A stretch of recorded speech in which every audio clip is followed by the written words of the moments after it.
Hello and welcome to Noobs in Progress. My name is Nathan, and here with me I have Ethan Murphy, his friend. that it's not a dismount. That's a I guess it's a dismount. I don't know.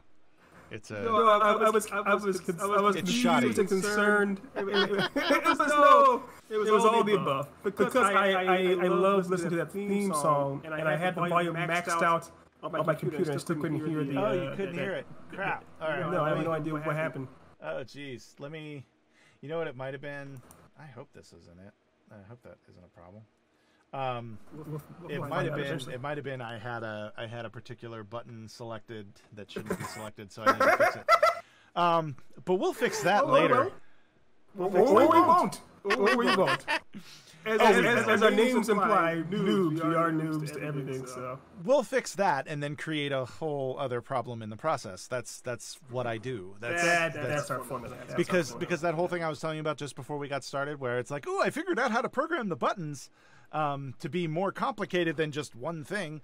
I think in doing that, but anyway, all inside baseball that nobody gives a shit about. Nobody. I'm listening to it. So, yeah. You don't care. But so how you doing, Ethan? How you been? I'm good. I'm good. That's good. My friend just have an old chestnut there. Another inside baseball. How are you, my friend? How are you? I'm doing quite well today. Having a good day today. It's ready to go to bed though. I'll admit that. It's been a long week. It's been a long week. Good. I'm glad I still have one day off. That's nice. Congratulations. Let me ask you a personal question. If you don't feel comfortable sharing, you don't have to. What temperature is it there where you are? Oh, geez. Today, it got up to 84 degrees today. Oh, look at you. That's cute. Because currently, where I am, it is 94 degrees in my apartment. I have no AC. And don't even really have a refrigerator. I have a little tiny college one. So basically, I have a fan blasting into my face right here. So if you hear some wind and sweat coming into the mic, that's what it is. It's yes. falling apart. Yes. On the air. Well, that's fine. That's no big deal. I might be able to help with that a little bit, and really? I hopefully, yeah, not really, just to make it so that way we can't hear the fan.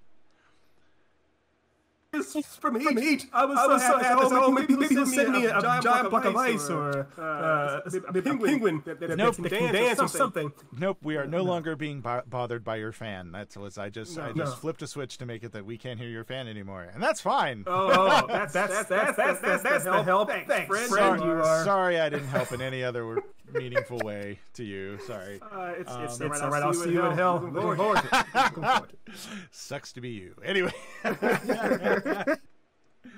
But I feel bad. I know it's kind of bananas out there, and also you're currently your area of the country is on fire right now. Yeah, literally. Not my exact part of the city, but yeah, the other parts are. Yeah. It's speaking of all kinds of happy, pleasant news.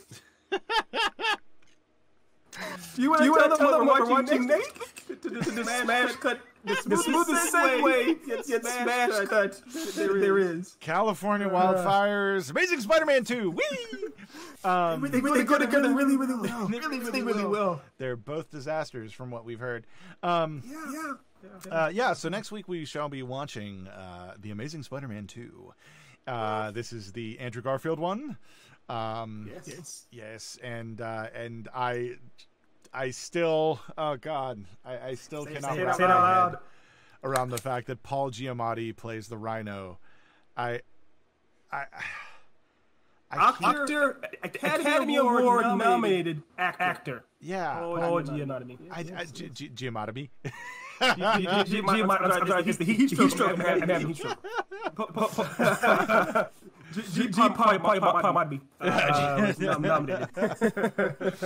Oh my lord. And then also Jamie Foxx. Jamie Foxx, is that who it was? Jamie Foxx. Academy Award winner. Yes, Academy Award winner. Jamie Foxx is Electro. Is that who he is? Yes. Electro. Yeah. I love how these questions, you seem confused as you say these out loud. It'll only get worse as you see it on the screen. Well, that's the thing. It's one of those things where it's like, as I'm saying them, even though I know the facts are correct, there's a part of me that's like, really? You must fact check this before because this is obviously something that's going to get me, trolled on the internet for saying something that wrong, Yes. Well, here's the sad part. Even though these are true facts, saying them out loud will still get you. That's that part. Saying those true facts out loud will still get you trolled. Simply saying J.D. Foxx played Electro will get you trolled hard. Not because it's false, but because it's true. Yeah. Oh God. I still can't. Anyway, so we're watching that next week, and we're actually doing a little special thing that we're going to be dropping. Yes. Sometime this week. We're not exactly sure when because time. We haven't figured out time yet. But we're actually going to do a watch along where Ethan and I will watch this movie together live. We will probably do it here on the stream. But we will be doing a watch along where he and I will watch this movie together at the same time. So that way Ethan can see my incredulous face as this movie just completely blows my freaking mind. So yeah, that's pretty much to be more clear, to be completely honest, I am not going to watch the movie. I'm going to watch you watch the movie. Because you are the real entertainment here. The movie's just on the side. I'm watching you the entire time. Yeah, he'll have it on. He'll have the movie on. It'll be on. Yeah. But yeah, holy crap. So yeah. That is what we're doing next week. So we have our traditional questionnaire. Ethan, would you like to bring that up and you've gotten more and more like Neo dodging the bullets as you try to avoid saying the name. It's the name we both agreed upon in church around your small kids. As far as church, I don't go to church. As heathens that we are, the news in progress pre-coital questionnaire. It just sounds good saying it out loud. Wow. Yeah. Right in front of God. Question number one.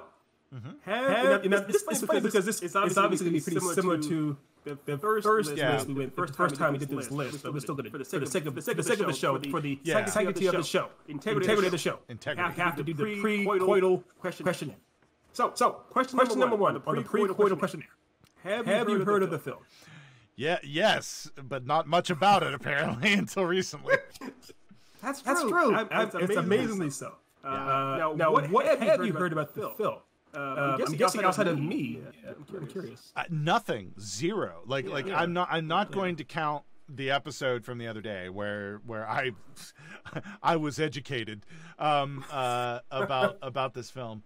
But outside of that, nothing. Zero. Zilch. I knew Andrew Garfield was in it, and that it didn't do that great. And it was a couple of years later that we finally got the Tom Holland Spider-Man. Yeah. And you're a smart person, so I'm sure you had your deductive reasoning, and you could figure out, well, if this movie led to the removal of that lead, obviously this movie wasn't too well received. I made some mental leaps. Let's just say that. That were not very large leaps. Exactly. Very gradual hops. Skips, if you will. Question number 3. By the way, fans, if you haven't seen Nathan Beatty Jr. III skip, actually frolic. You haven't lived. Oh man, I really wish that I had the sound bite of Homer going, "Woohoo! Look at that blubber fly!" I really wish I had that cue. Right there. Okay, I'm sorry. Go on. Boy can dream. Question number 3. Why haven't you seen it? Well, I think a big reason is. Yeah, I just didn't see the first one, and then not hearing much of anything of the others, I just was like, meh. Right. That makes sense. Yeah. If you obviously the first one by bother. The second one also you hear the positivity of the first or second. Why bother? Makes sense too. Yeah. Now, are you a fan of the genre? Now with this question with the genre, I think we're just keeping it to superhero films. Yes, I am a fan of the genre. Yes. Okay. Yeah. Because the next question is, are you a fan of the franchise? Now, here's what gets a little sticky. Because this should be pertinent to the Amazing Spider-Man franchise, not just Spider-Man in general. Well, I will say I am. I'm not like it. It definitely it was elevated above the Tobey Maguire Spider-Man pretty quickly. But it didn't hit the Tom Holland one. It didn't get anywhere near that one. But I still enjoyed it. Had a good time. So yeah. Right on. Okay. And I think I'm in the same boat all around, actually. And just for words of the wise, Nathan Benny Jr. and I's favorite Spider-Man movie is actually Into the Spider-Verse. So that's the bar that we have. Is that one? Yeah. Okay. Real quick, while we're on the question of franchise, did you ever finish that Spider-Man game for PS4? Actually, I didn't. I still have it. I'm about midway through the thing. I think I'm actually in the middle of I'm in the middle or I just finished the Miles Morales missions. Oh, yes. Yeah. Spoiler alert. Yeah. Oh, sorry. No. I mean, they already announced the new game for him. So yeah. That's cool. But I know where you are then. Yeah. I'm at that point. I just got caught up in doing side missions, and then life happened, and I was like, okay, So. Yeah, it's a lot. It's a lot that can easily distract you if you're trying to do this. Yeah, makes sense. Okay.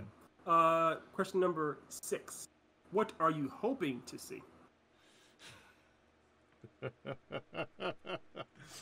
Oh God.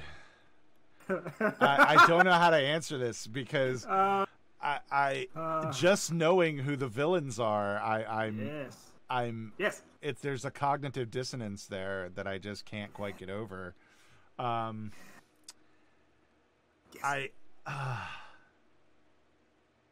God, I'm hoping that the scenes with Jamie Foxx and Paul Giamatti, at the very least, that the acting is good.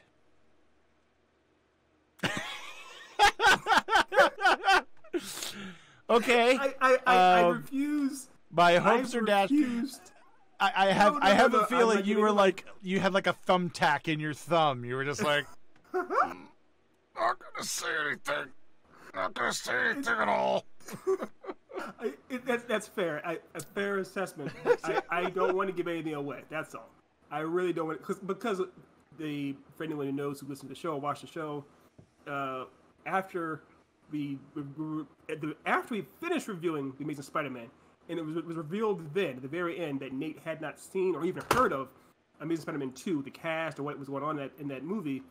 Watching him literally have an aneurysm, bordering on an orgasm, was so epic that it's like I was determined not to give any more away. Because imagining think about it this way: what if we had just agreed to watch the sequel, and you didn't know anything, and you went in there blind, and you saw these actors pop up on the screen in these roles? Imagine, just your brain would have broken in half. Oh my God, I don't know how I would have handled it. Like seriously, So I am glad I got the warning. I am glad because though I gotta say. There is a part of me that I kind of wish I was in the timeline where you hadn't told me, and when the names came, and I would have been like, but in the timeline where you realized that I didn't know, so you were like, we have to do the watch along, so that way I would be like, and then Paul Giamatti comes up, and I go, he's in this? Who's he play? And you go, I say anything, but we don't live in that timeline. That's fine. That's fine. No. But yeah, I'm yeah. No, I do wish. I mean, it's one of those things where it's a catch-22 because the reason we're watching the movie, especially for the watch along, is because you heard me say which actors were playing which villains, and it was so enticing. You it pretty much drove you to want to see the movie. I don't know that you would have made any efforts at all to see it otherwise. So it's kind of one of those situations there. But yeah, fair enough. Fair enough. Question number 6. Question number 7. Okay. What are you afraid to see?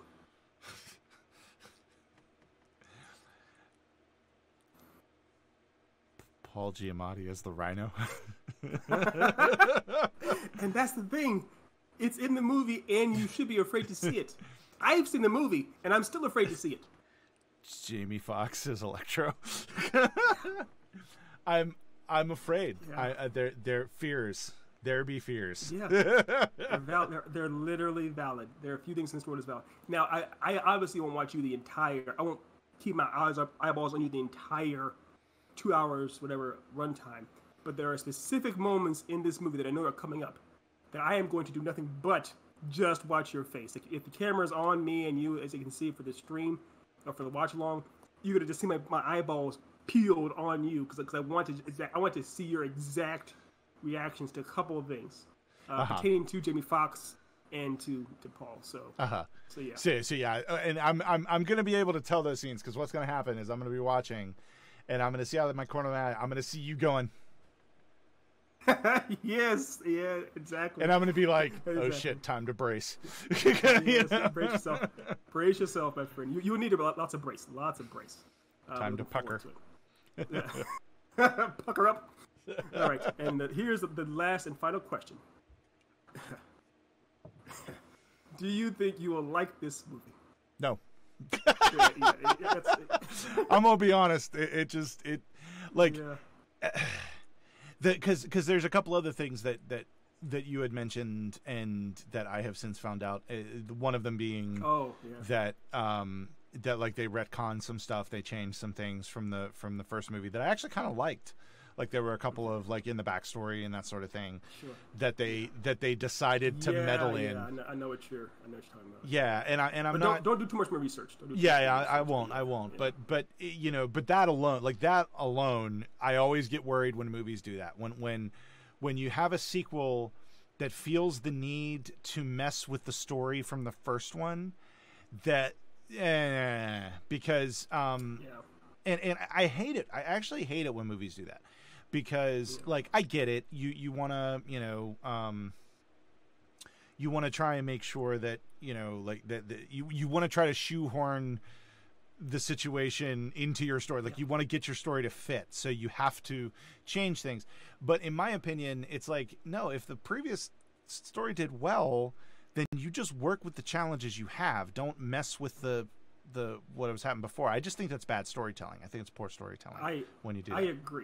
I agree. And it's one of those situations, and this is not pertinent to this film necessarily, but it's one of those situations, too, where this is only the second film in the series. So if you do a retcon that fast, it almost feels like the studio saying, you know what, let's immediately scrap what we just established. Again, we're not going to get into that Star Wars well, but with Star Wars Episode 9, one thing that obviously brought lots of fans was it's like everything that Episode 8 did, it felt very much like Episode 9 was directly trying to say didn't happen or contradicted it by what the things are. So it's one of those situations. So I get it as far as like why retconning can really go askew very quickly. Yeah, and in fact, I actually started watching and again, I won't go too far into it. As you said, Star Wars, but I just started watching on Disney Plus The Gallery, which is the documentary on Mandalorian. Have you seen that? Yeah, the first 2 or 3 episodes. Yeah. Yeah, I've seen like the first episode and half of the second episode, and that is kind of the opposite, the Mandalorian, because even though each episode was directed by a different person, there were a couple of double ups, but for the most part, most of the episodes were done by different people. But they collaborated very closely throughout the entire filming of the series. So there was a cohesion, and it is like that's how you tell a story. Like, and I get it with movies, you don't always have that luxury. Like you don't always have the luxury that the Marvel films have where you can kind of, you know, plan out for years on end and overlap films and that sort of thing. But at the same time, if you're given a sequel, in my opinion, now granted, I've never been given a AAA sequel, so it's like, who the fuck am I to talk about it? But at the same time, like, I think if I was ever given that opportunity, I would say, okay, let me see what has been laid before and build upon that foundation, because, you know, only bad builders go and try to fuck with the foundation, is all I'm saying. Yeah, that's the most apt. I mean, it literally is, that's the best analogy imaginable, because it is one of those situations where, regardless of that you had a master game plan, like the MCU a dozen years ahead of time or whatnot, you still are able to, the studio, with the franchise like Spider-Man, there's no reality in which they didn't plan or intend to have a sequel, direct sequel to Amazing Spider-Man #1. There's no reality in which they didn't. Yeah. So they should have, on some fundamental level, had the intention or had some kind of a game plan for what they wanted to do for the next film. Yeah. And that's usually how things go. You saw the first one, how the first one ended with him talking to Emma Stone or Gwen Stacy, what have you. They clearly tried to set up the mechanics for a sequel already. They had it in mind from the start. Mm-hmm. So there shouldn't, if that's the case, you should have a few things in place as far as, like, we're going to do this next time, we're going to do this. This is our B plot or C plot, what have you. Mm-hmm. You should be like, you know what? Now that this movie's come out, let's change these things. And if you're trying to respond to some fans, or if there was a backlash about a certain thing, I get it. But at the same time, if you already had a plan in place, is more often than not, it's better to go forward with that plan than to try to reverse things and switch things up, because people are like, wait a minute, what just happened? Yeah. But that's again, you and I have never made a AAA film or whatnot, so it's these we're from the outside looking in, you know. Yeah, I agree. Like, I think one of the things that that we need to remember about this movie in particular, about this series in particular, is this series had the unfortunate honor to straddle a tipping point within the superhero genre, and that is that I think the Amazing Spider-Man was being developed and filmed when the Marvel universe was really starting to get going, and was really starting, because it came out in 2012, right? So 4 years had gone by. Yeah, wasn't it? Yeah, I think it was 2012. Yeah. 4 years had gone by. Marvel was really starting to coalesce, but it hadn't really, like, I think 2012 was like the beginning of Phase 2. So we were just starting to get. Yeah, 2012 was when the Avengers came out. Yeah. And so the Avengers was also when Disney bought. After the Avengers was when Disney bought up Marvel proper. Yeah. And so that was when it went. The MCU movies went from being good things, entertaining, to being like kind of like worldwide $2 billion massive hits. Exactly. So it was right at that tipping point. Yeah. And like, I don't think, you know, Feige hadn't really like he, that was happening in the background. We as an audience didn't know about it yet, but there was a beginning of a cohesion to the movies when Amazing Spider-Man came out, and then Amazing Spider-Man 2 came out in the middle of all of that, and so it has this unfortunate thing where, you know, now we're looking back on it on the other side, and the other side is the fact that the Marvel universe has happened, and a full story arc has beginning, middle, and end have been released to the public. Yes. So we saw how they did that.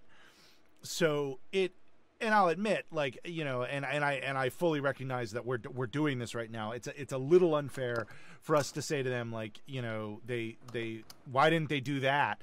But at the same time, because they were, if you look at it, they were handling it the way movies handled sequels in the past, where like if you look at any action movie, they always make sure they set up things so that way there can be a sequel in case the movie makes it big, and then it's like they get the money for the sequel. But then it's a whole new probably going to be a whole new director, probably going to be a whole new set of people around it just because of the situation. And I think that's what Sony was doing at the time, was they were just treating it like any other superhero or any other franchise, frankly. And meanwhile, Marvel's over here going, okay, yeah, just don't mind us. We're changing how cinema works for the next how many ever years. Literally. Yeah. Because like you just said, it's very true. Like the way that Sony was doing things with Spider-Man was very standard as far as like each film in and of itself is meant to be self-contained more or less. There may be a tipping, they may be tipping their hand as far as one or two things that might possibly happen. But even like we just said, with the movie Spider-Man #1, the only thing that really showed that could linger or carry over to the next one was just him and Gwen Stacy. That was it. No new villain stuff, nothing else for Spider-Man's own personal life, just the idea of just him and Gwen Stacy.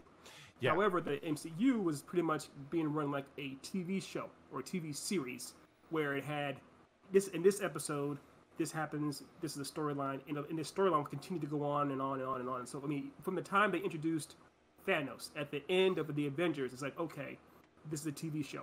Because now you're coming back, each time you come back to the MCU, the TV show of the MCU, this episode featuring Ant-Man will still tie in to the episode of the Guardians of the Galaxy, which ties into the episode of, Winter Soldier. So it's the two different styles of filmmaking. And because Spider-Man is still associated with Marvel because of the comics for so many years, like you said, the fans would so even on a subconscious level, we're looking at Spider-Man like an outlier. Like, why are you over here doing this type of stuff when you should be over here doing what they're doing? It doesn't make sense. So yeah, I don't think I'm gonna like it, and it makes me sad. Right, that's the answer to that question. Yes. Now here's one thing. I'll let everyone know this now. Rule number one for our watch-alongs: Nate and I will be drinking libations. Good libations, 80 proof libations. Because because for this movie, whoa! I'm ready. In fact, I think I'm gonna have to get some more refills. Yeah, get refills. Yeah. Number two. I'm kind of like I'm European with the thumb first, but whatever. Number two. 3 beers. Anyway. 3 beers. Because we're not in the movie theater, we're watching it as friends together. I'm sure we're going to comment here and there. We're going to have some fun. We're going to be able to laugh at things that, of course, we're not supposed to, but because we can't help it, we're going to. So, and because your expectations are already so bananas, on some level, I think you'll be entertained enough to say, you know what, that was fun. Was it good? I don't know, but it sure as hell wasn't boring. So yeah. So yeah, that's it'll be one of those things where did I like it? I don't know if I liked it, but was it fun? Sure. Yeah. So that's what I'm guessing you'll fall somewhere in there. Yeah, that's probably where I'll land. But yeah, we'll find out. We'll find out. I'm excited. I'm really excited. I can't wait. Oh, I can't wait. I waited since I saw your face after we said Paul Giamatti. I've been anxious to see this. And for those of you who want to see that, I actually highlighted it on our Twitch channel. There's actually a highlight clip on our Twitch channel that I think highlights should stick around. I know regular episodes go away after a couple of weeks, but highlights I think stay around forever.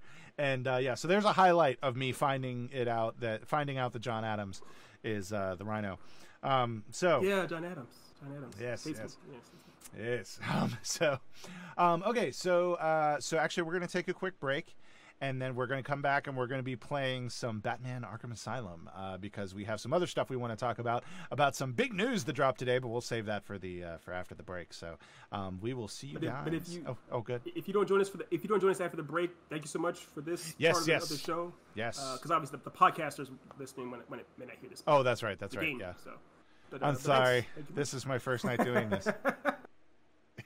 But thanks again, and we'll see you next week. We'll see you either for this watch along, or we'll see you once Nate has seen it. Once Nate has witnessed. Yes. Batman 2.